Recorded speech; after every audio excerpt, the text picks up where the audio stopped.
Hey everyone, welcome to this episode of the Healing Hearts podcast. And you know what? I just wanted to start turning these into a free forming conversation. This is a show about healing, self love, self care, and we often talk about the road to recovery, what that looks like, journey through perseverance, journey through trials and tribulations.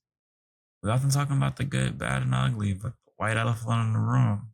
Instead of having the white elephant sit in the corner, we invite it to the dinner table so that we can all have a conversation. Because having conversations that we're not having enough of helps makes us better ultimately, right? Right. I'm your host, Joshua Dixon, and I am the founder and designer of Admireware. I'm also in progress of becoming a motivational speaker because I've been motivationally speaking to you all for a very long time. And it wasn't until after I had my 60-second surgery. When I woke up from my surgery, I always knew that I had a voice, but I really started to think about Admireware. And for a while, I thought Admireware was strong because of the message that I've created with Admireware. But in actuality, Admirer wouldn't exist if it wasn't for me and my story and my journey in the way that I've advocated for others and helping people not feel alone when they feel like they have no one to relate to. I've been a beacon of hope for millions, if not thousands, if not millions of people. And that's through my words. That's through my kindness. That's through my experience. That's through my wisdom. That's through my teachings and how I've been poised and kind to this world, but very articulate as well. So starting a career in public speaking and being on stage more and being able to be more in front of people and in front of the youth, in front of kids, about people of all different kinds. I love talking to people. I love learning about their life. I love learning about their journey because there's one thing.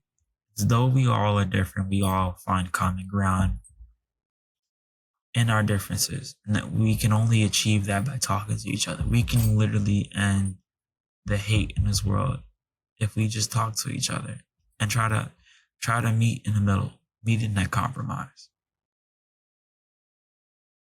So I'm on a path for that, towards being a motivational speaker and being known as such. I'm excited about that path. I'm excited about that journey. Today's topic is going to be a big one. It's about overcoming toxic masculinity, defining my own version of masculinity while persevering through my teens. I mean, I've talked about it a lot, but I grew up in a very complicated household.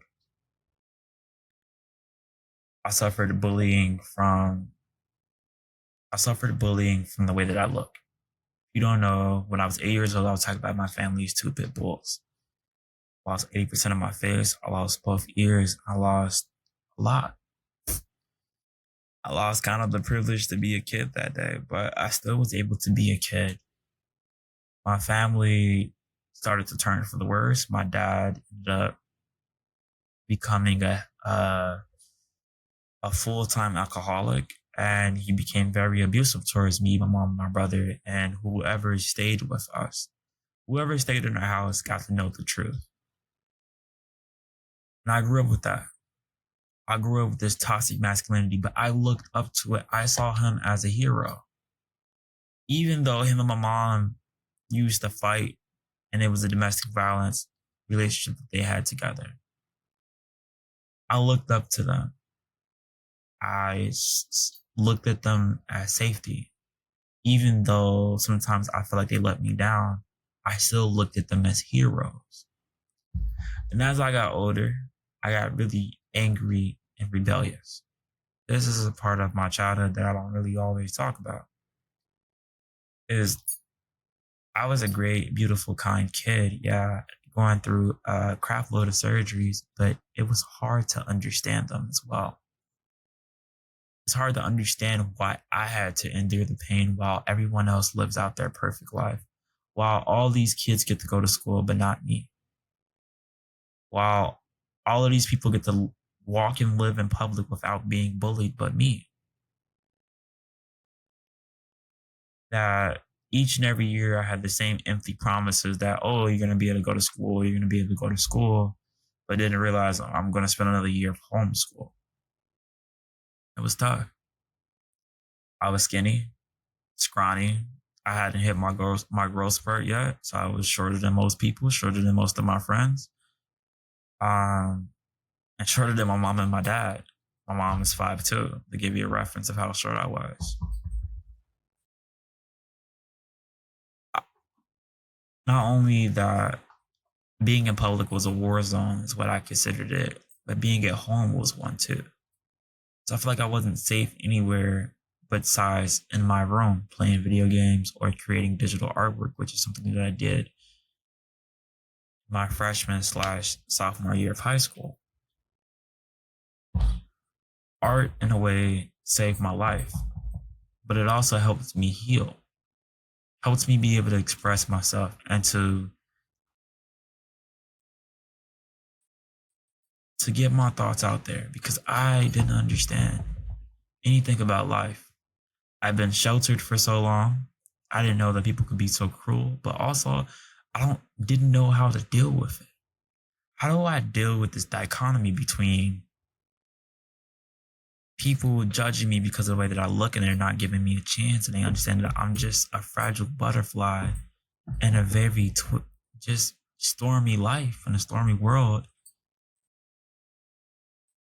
and to also be a home where I desire to be loved by my father and to be loved by those who cared for me, and to be neglected of that and to be abused of that and to be told that I wish that my dad wished that I wasn't born, that he wished that I had died, that he wished so many different things upon me. So that was hard.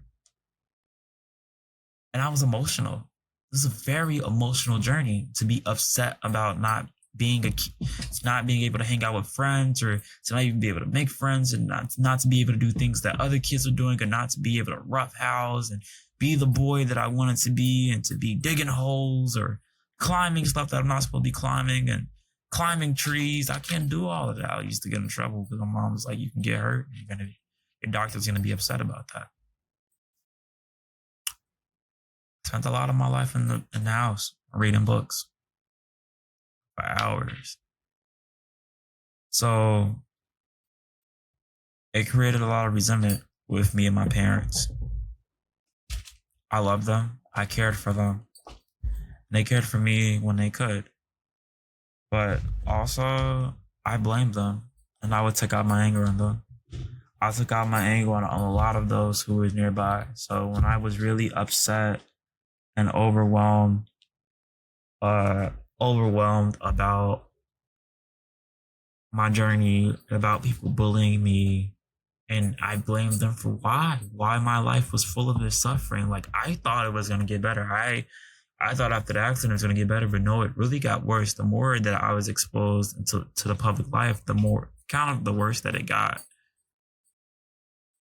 was a difficult challenge. And so I went 5 years of homeschool, had a majority of my surgeries during those 5 years, had a surgery almost every other week. So I've had 62 surgeries as of now. I probably had maybe 50 of them in those 5 years.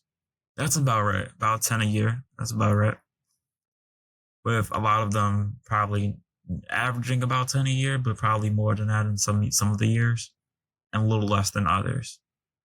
But I started high school on my birthday, July 26th.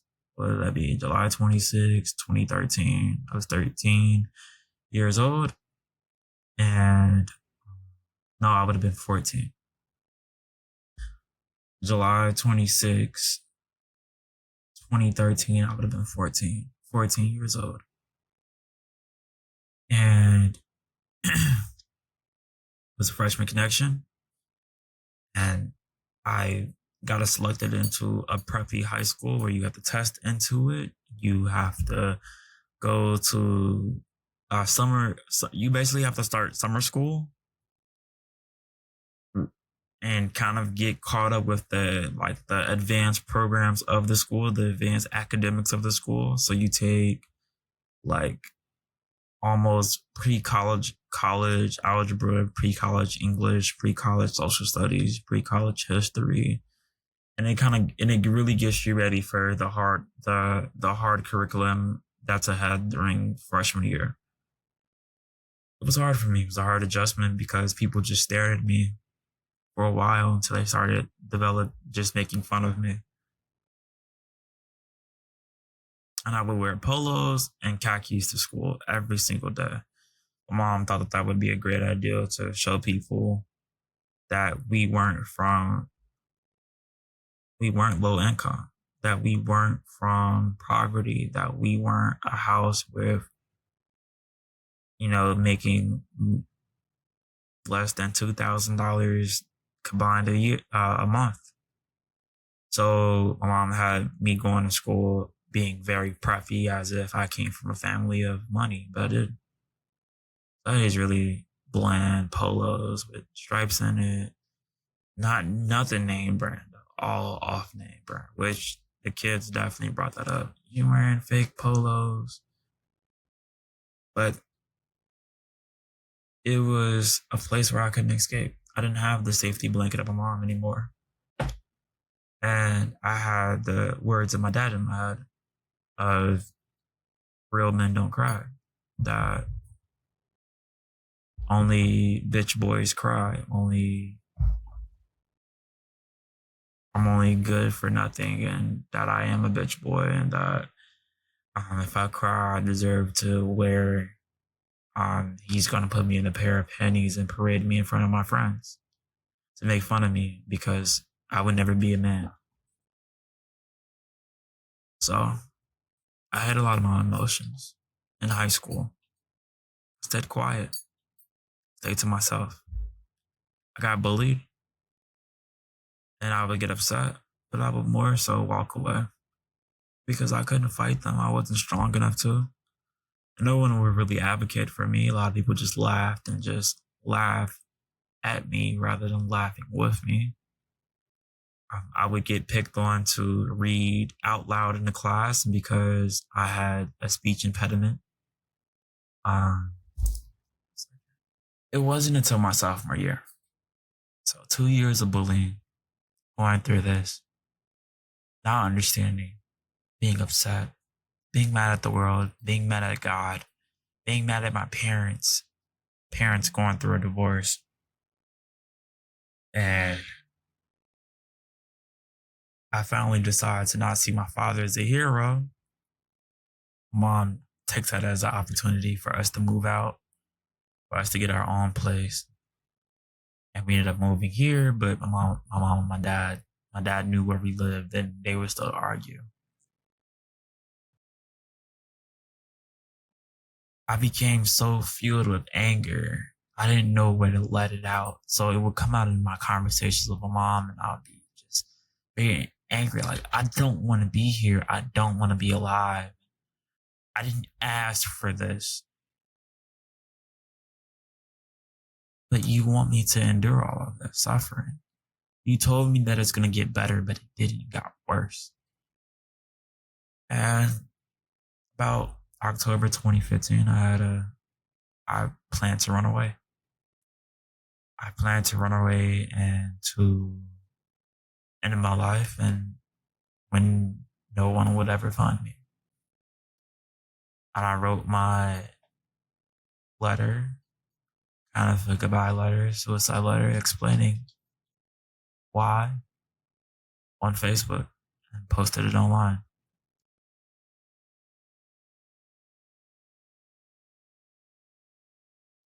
And it was difficult for my family to adjust to that. It was the first time that I screamed out for help and I felt like someone actually heard me, that they actually cared, they actually valued me.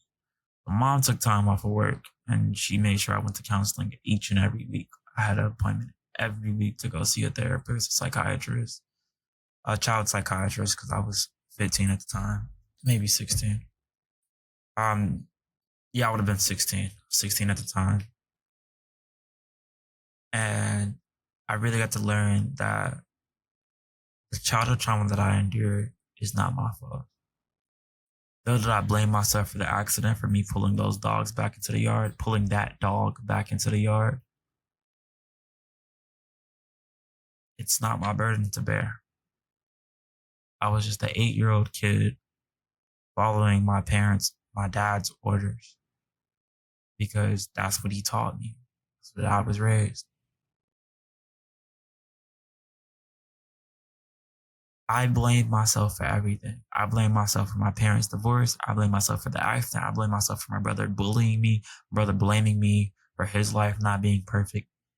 Every time someone accused me of something or had frustration or sadness regarding me, or kind of hinting that if it wasn't for me going through all of this surgery and health, that their lives would have been better.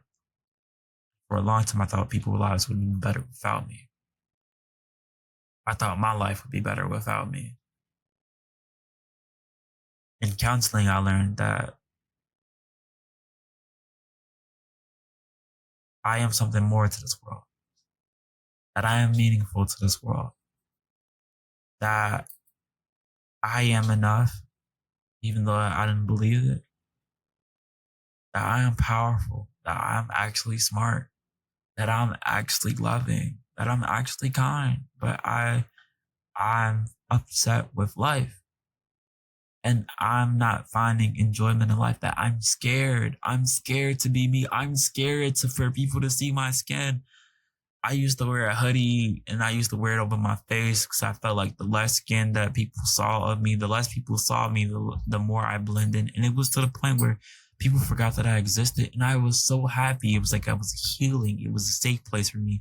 It would be 90 degrees outside and I would still wear a hoodie because I love the fact that people didn't see me, that I didn't exist until I did. And then people maybe they punished me for that. It was tough. Being a kid, growing up with the accident, I mean, it was really hard. Going through the name calling and backstabbing and even young cousins, calling me names. My dad still calling me names. I felt like I wasn't safe really anywhere. Even when crazy thing is, you expect to go to the hospital and everyone in the hospital is like pretty cool with what's going on in the hospital because we're in the hospital for a reason. So like you wouldn't expect people to stare at you while you're in the hospital, but people did it. So it's like I wasn't safe anywhere. I was only safe in my room where I created art, where I created the scars inside, where I created this Photoshop art of these affirmations and negative thoughts saying that I'm ugly, that I don't deserve to be here. And then saying the affirmations on the wall where it says that some people actually do love me. I'm actually deserving to be here, that I am enough. I had to learn to love to love myself through the pain, created my version of masculinity. I began to be open with my emotions, my vulnerability, to be open with my scars and to be able to just show them and to be proud of them, even if people weren't proud of and accepting of me. I learned that life is too short. I learned that because I almost died on many operating tables. I almost died during an accident. I knew what it's like to be at the brink of death. So being in counseling when I was 16 allowed me to be like, I'm finally getting the tools that I need to prepare me for the world, to prepare me for the life that people want me to live. I didn't think that I was going to live to 18, and I didn't think I was going to make it to 21. I knew one thing that I was going to do, that I was going to promise that I was going to do at least, was make it one day at a time. I promised my mom and my therapist that I'll make it one day at a time, that I'll try to be kind to myself. And I did. That I will give it my all, that I'll try not to wear the hoodie, that I'll try to smile for me, not just because I'm trying to make others happy. I think that's when I started to learn that I can't people please everyone. I had some fights in high school. I got beat up in high school. I had a lot of stuff happen. I fell in love in high school. Then my crush broke my heart. But we were going through it off and on. It teens. When she's gonna listen to this because we're currently dating, but basically this is how it went. When I would express my love for her, she would not be really well at accepting it. And because she was also going through a lot at home, but I didn't ever knew this. And when she would express her affection back, I would withdraw and I would be like kind of snobby. But I had a lot going on at home, and that really affected how I was in school. And it wasn't consistent. Like there's a lot. It was a complicated me me and Stephanie. We were just not perfect for each other in high school, but we did have a lot of great moments together. She inspired me to do the science fair.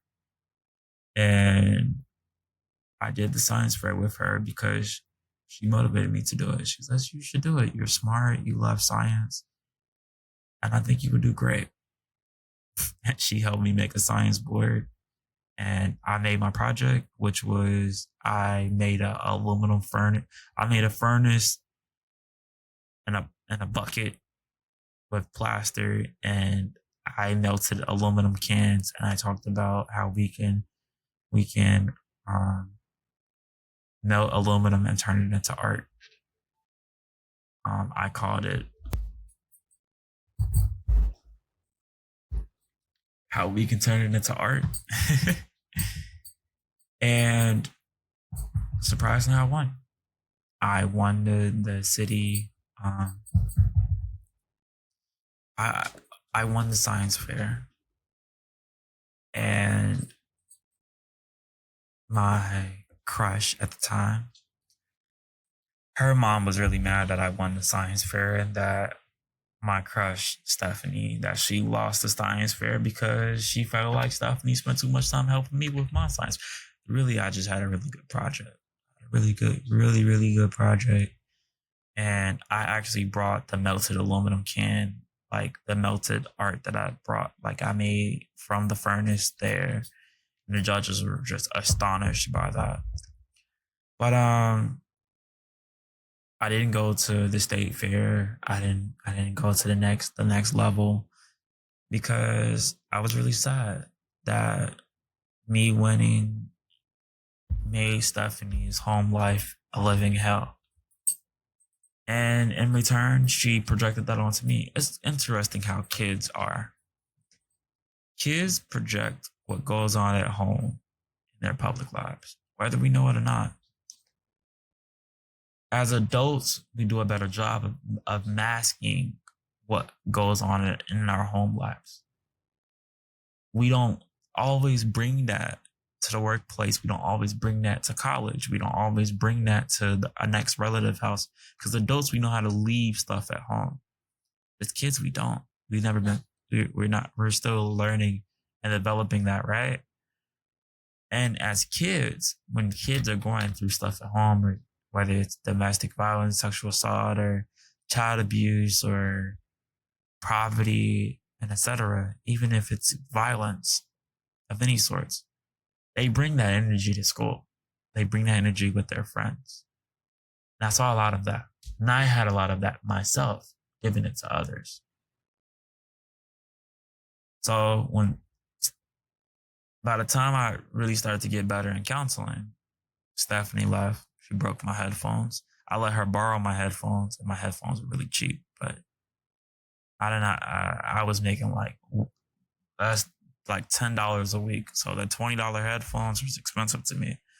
And she had a lot of hair. She had a lot of braids, and when she opened up the headphones to put them over her head, they snapped in half. And she brought them back into me in pieces. We yelled at each other, and then she left, never came back. But I continued to work on myself.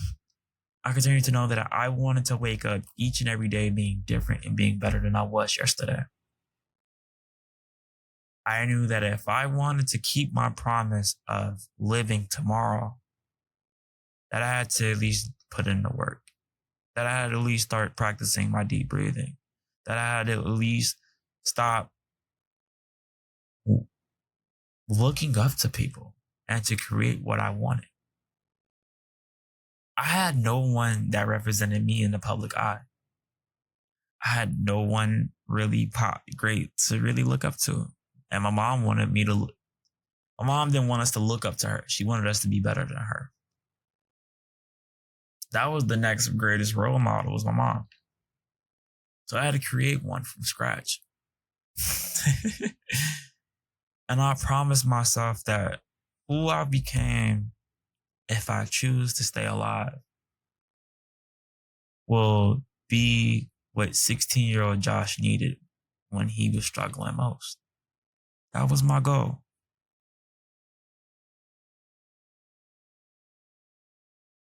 I eventually stopped wearing the hoodie,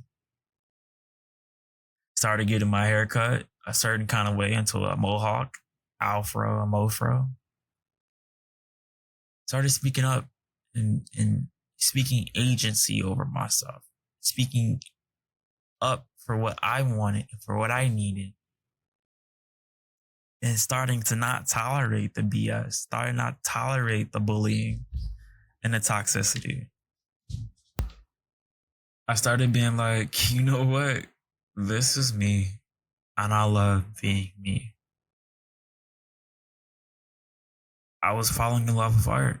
I was doing art full time, and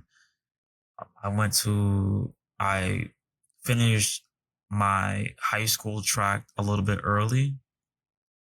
So I was able to have free space during my senior year to place an art school into it. So there's this high school art school, like an after school program that you can go to, but you have to like be doing really great in your actual school.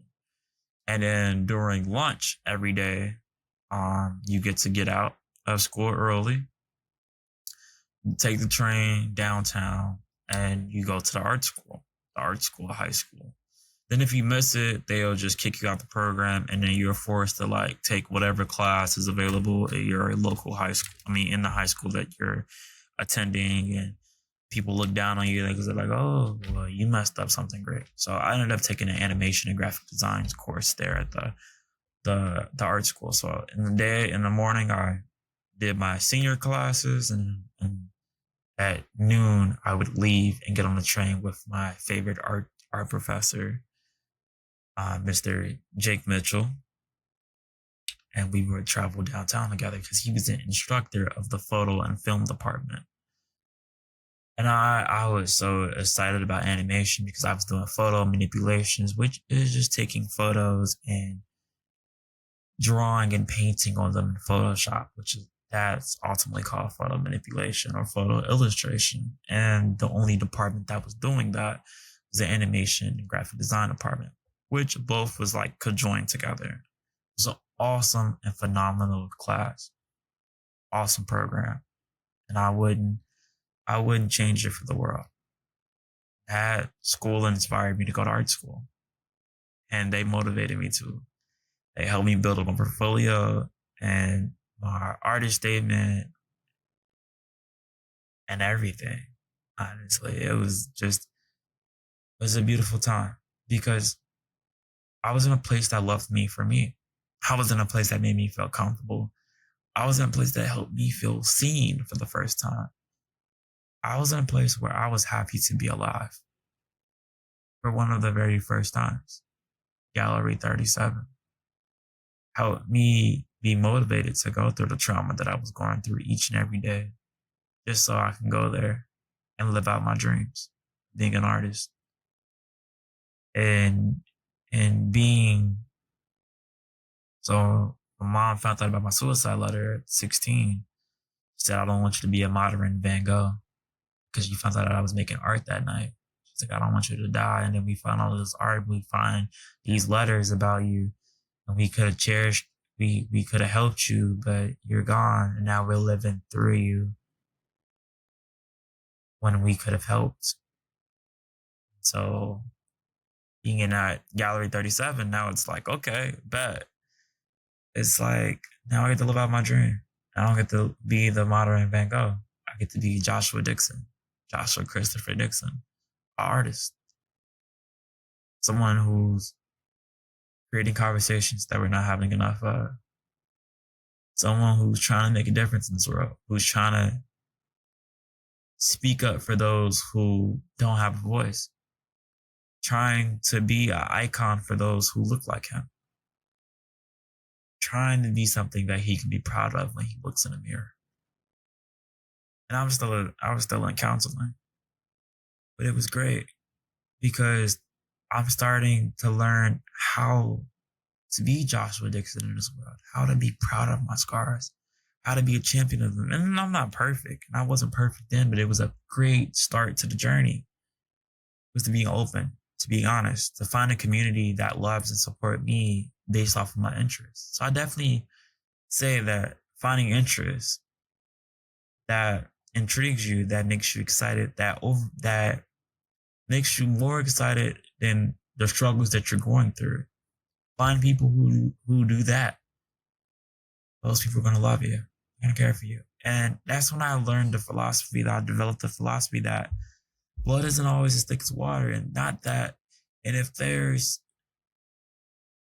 10 people or 100 people that hate me, being in that art school and that gallery 37 and doing college tours and understanding that my art was actually creating conversations and helping me have a place in this world and helping others who look like me have a place in this world, and it's paving the way for generations to come, whether I knew it or not. It let me know that there is hope. It let me know that I was becoming what 16-year-old Josh would love to look up to.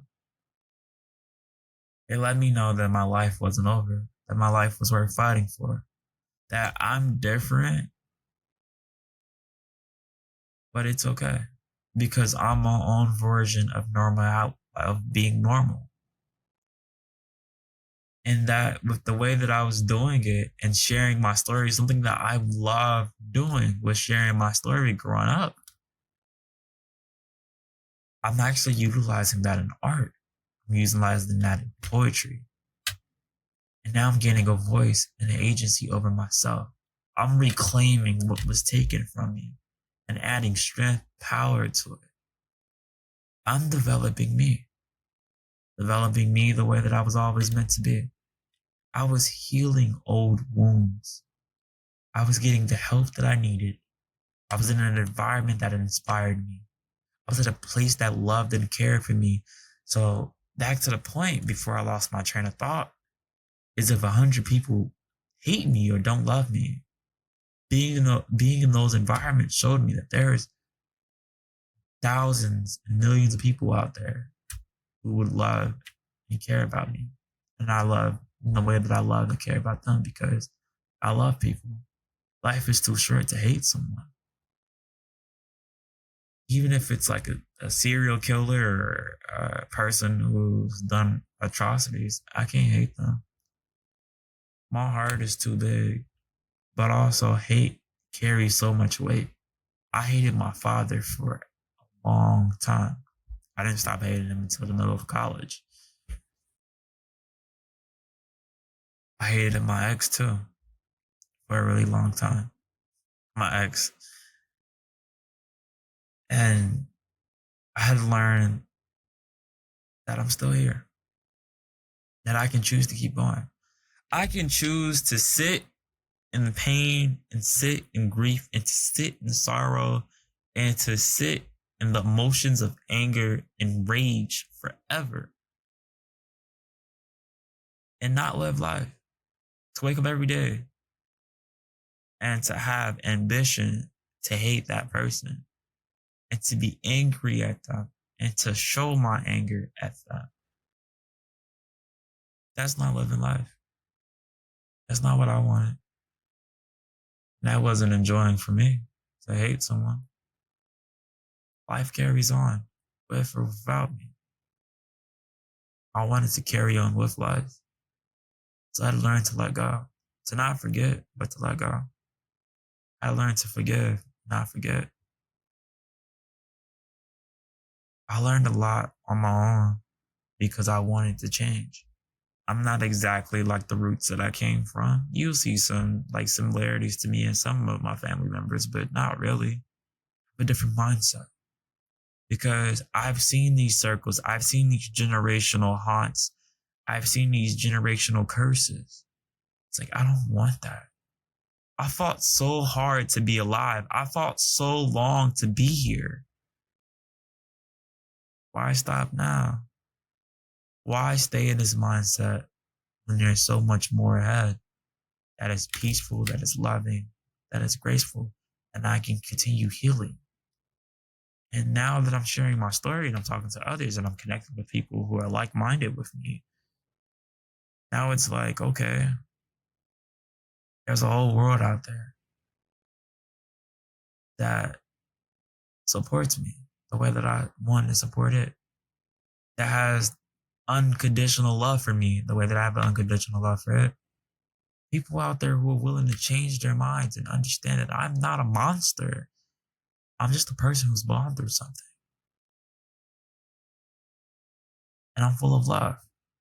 And that they shouldn't view me as an enemy. They should view me as a friend. They should view anyone who looks like me, who looks different than them, as a friend, not an enemy. That though we are different, we have a lot of similarities. We have a lot of common ground. We've persevered. We've gone through things that we wouldn't want no one else to go through. And some of us dedicate our lives to making sure that people never go through it. And I dedicate my life to making sure that people don't go through what I went through, the pain that I went through, the loneliness that I went through, the isolation that I went through, the being an outcast, being an outsider, being developed differently mentally, being my own version of normal, and teaching people how to accept themselves for who they are. Because that's how we can have a better tomorrow. We have to first start within. We have to first start with what we have, and then we can start adding. But when we don't acknowledge what we have, we always have a handout for something else. We're never gonna build. We're gonna always just be stuck and stagnant and falling. And maybe with holes, with hurt, with pain. So I always say time plus care equals healing. I had to put time and a lot of care to heal those toxic masculinity wounds, to learn to love myself, to learn to care for myself, to learn to what it's like to love someone. And to have the quality of loving someone, I had to start with loving myself, which wasn't perfect. I didn't really start loving myself until I created Admireware, my second suicide attempt, where I really put into the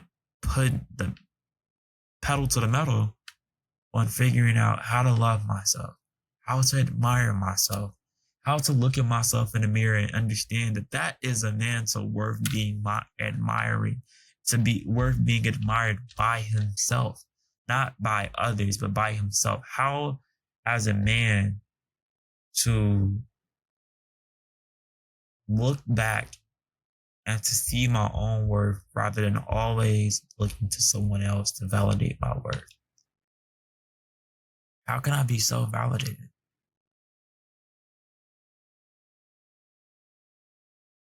How can I be alone? Be okay. I spent time alone for many years, but I felt depressed and isolated and cold. But how can I be alone and still love myself and still care for myself and to be there for the loved ones that I love and cherish and to be open hearted to a bountiful relationships to come? How to be the Josh that God created me to be, which was letting go of that hurt, letting go of that anger. And there are certain things that still hurt,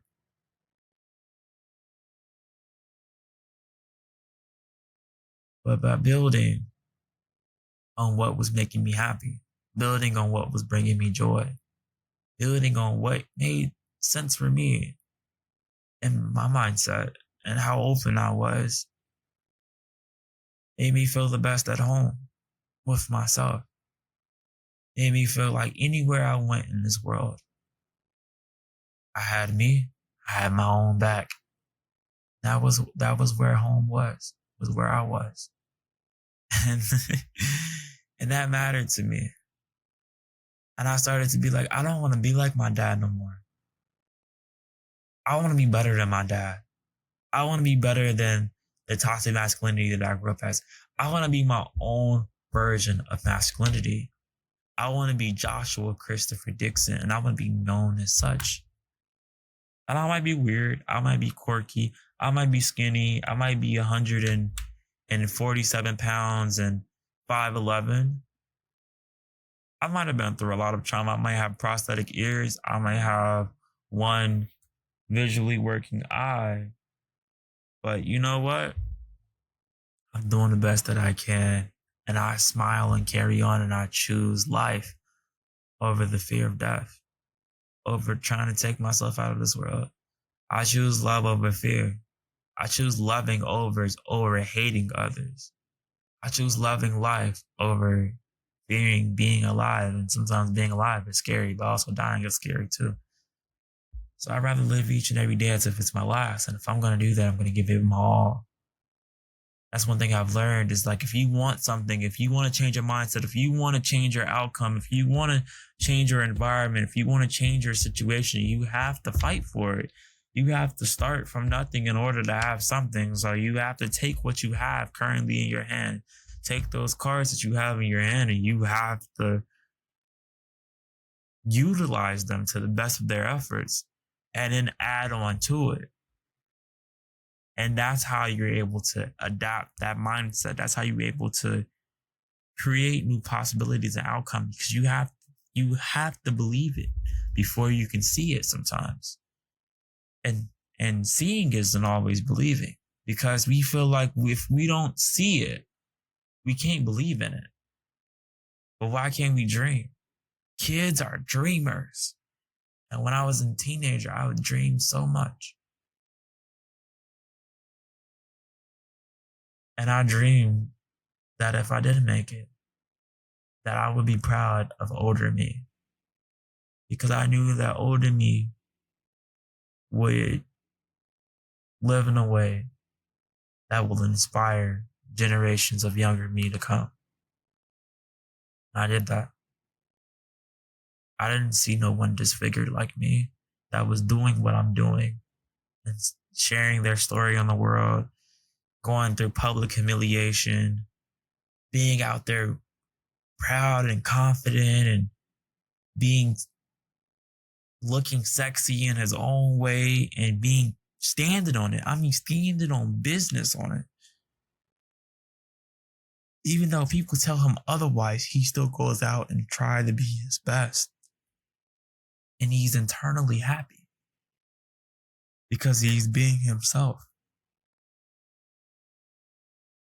That was something I wasn't at that time. I didn't have nothing like that to look up to on TV or on social media or just walking around in public. Everyone who looked like me that I knew of was just quiet in the house, going back and forth to appointments and scared to be outside because people bully them.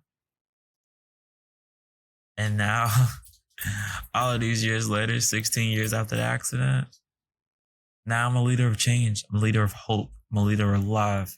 I'm a leader of admiration. I'm an inspiration to the older generation, to the younger generation, to everyone.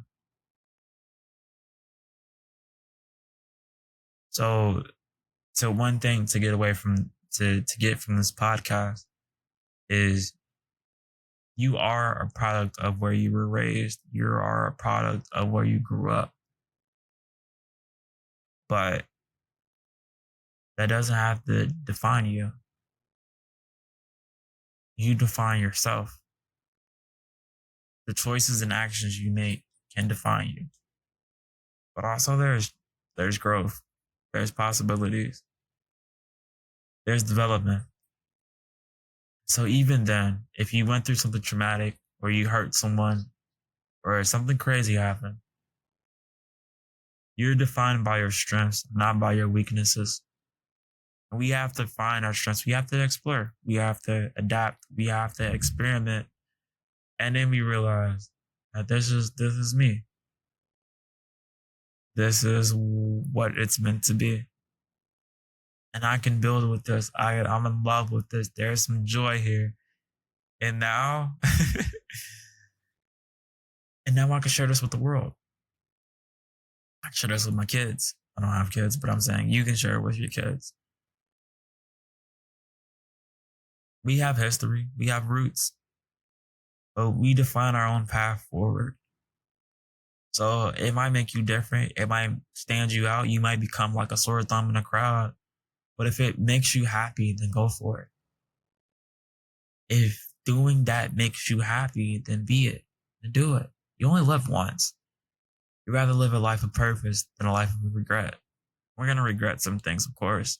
You'd rather have like the purposeful things outweigh the regretful things. And if you lived a life of regret so far, just start living for you. Start making choices for you that you believe in. Start following your own intuition. Start following your gut. It might seem like scary and you want a validation, you want approval, but not everybody's going to always hold your hand and not everybody's going to see the best interest for you. Not everybody's going to see the life that you see it. So you have to sometimes just take that leap of faith and just go with it. Go with the flow. And take notes along the way. In order to succeed, we have to fail. I failed a lot at life in order for me to be happy and in order for me to succeed at finding happiness.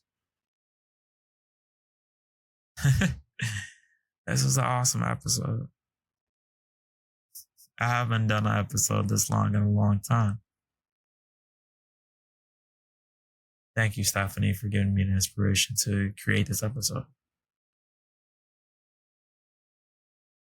She told me, I called her and I was like, hey, I'm having creator's block right now.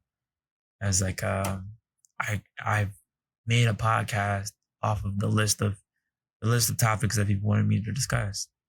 But I wanted to do something a little different. I see that artists on social media, they ask their spouse just an ideal about something and then they make that idea.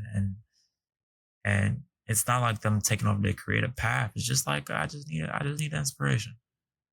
So she told me to talk about love, talk about high school and overcoming toxic masculinity. Being who I am. And that's the start to that. Finding my own path. And being comfortable with what makes me uncomfortable, making me better. Sharing my story. Understanding there's thousands of people, billions of people out there that love me, and there's people out there that don't hate me. Because my surrounding environment wasn't supportive and growing for me, I had to change and develop in order for me to go to environments that was loving and supporting and welcoming of me. And that gave me hope, that gave me purpose, that gave me a positive outlook to want to do better and to fight for life and to fight for tomorrow and to fight to be there. And to know that to have hope into humanity, to have hope into what I was doing.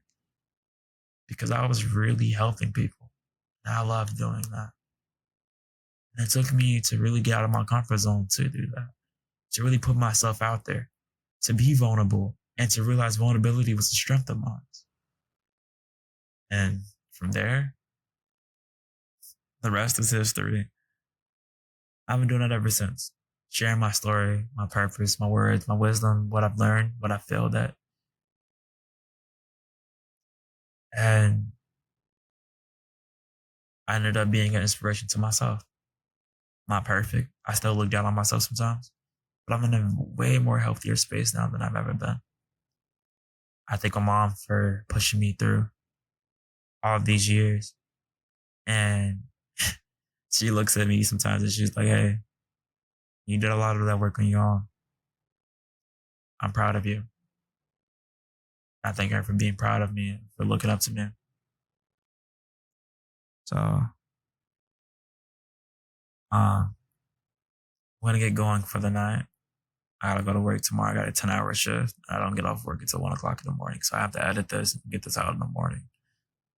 But I love you all. I hope you have an amazing night. Know that you are loved, that you are enough, regardless of your sexual orientation, regardless of your personal characteristics, regardless of your ability status, regardless of your nationality, regardless of your gender identity, regardless of just you being you. You deserve to be here. You are enough and you make tomorrow better with you being here. You add meaning, you add value to this world. There's a lot that people don't know about you that you add to this world. You're awesome. Don't forget that. You're amazing and don't forget that. And don't forget that at the end of the day, if you lose everybody around you because they feel like you changed up, quote unquote, you still have two things left. You have the faith that you believe in that will follow you wherever you go. You have yourself. You will never let yourself go because you always have you. If you didn't have you, you wouldn't be here. So respect that connection and respect that relationship furthermost, and a relationship with faith. Because I ultimately feel like if you believe in something that's higher than yourself, not just God, because I'm open to other faiths, but if you believe in something that's positive, that's higher and better than yourself, you strive for it. You believe in it. You have hope in it. You have faith in it because remember what I said earlier? Believing isn't always seeing. We have to just have hope and to have faith. We have to just conjure it up on our own. We have to have the vision and have to have the thought and to strive for it. It might sound crazy to everyone. Jeff Bezos' dream of Amazon sounded crazy to people. Mark Zuckerberg's dream of Facebook sounded crazy to people, but they ended up being some of the wealthiest people in the country, in the world, and has created two companies that have actually helped millions of people, whether what people feel about Facebook or what people have felt about Amazon. This definitely has helped someone, help people. It has changed the world forever. People thought that they were crazy, that their ideas were stupid, that Bill Gates' idea for Microsoft was stupid. Now look at them now. No one's calling them stupid now. People are calling them geniuses because they followed their dreams. They followed their first mind. They followed their first steps. And they stuck to it. And they did their 10,000 hours to make it work, to make it stick. So don't give up on you. Don't count yourself out yet. Keep fighting. I'm fighting right alongside you. And I pinky promise that I won't give up if you won't give up. You got this. Love you. I hope you have a phenomenal day. Thank you for listening to this episode of the Healing Hearts Podcast by Joshua Dixon. Love you. Bye until next time.